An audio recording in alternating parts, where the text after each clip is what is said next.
In this video, I'm going to show you how you can fix Rebtel app not working. If you are experiencing any issue with your Rebtel app, maybe the app is not opening, it keeps on crashing, or it is too slow, or any other related issue, then follow these steps to fix this. If this video helped, please like and subscribe to this channel. Alright, to fix any issue with your app, you need to go to your phone and look for settings option.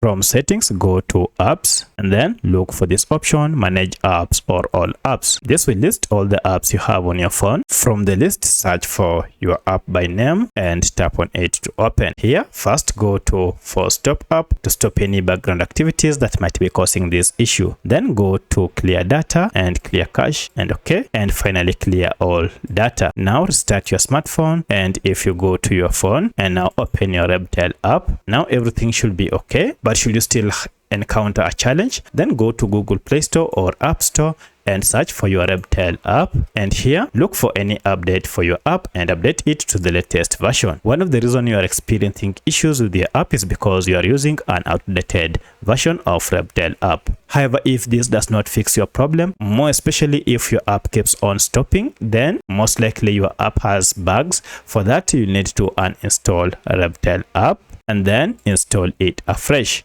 By doing so, this will clear any bugs that might be associated with your Rebtel recharges and calls app. At this point now, everything should be okay. However, if you still have issues, check it and see if you are using any VPN on your smartphone. This might be causing the issue. You'll need to turn it off or uninstall it to fix any issue with your Rebtel app. So let me know which of this was able to fix your problem. If you have any other question, kindly let me know in the comment section. Otherwise, thanks for watching and let's meet in the next video.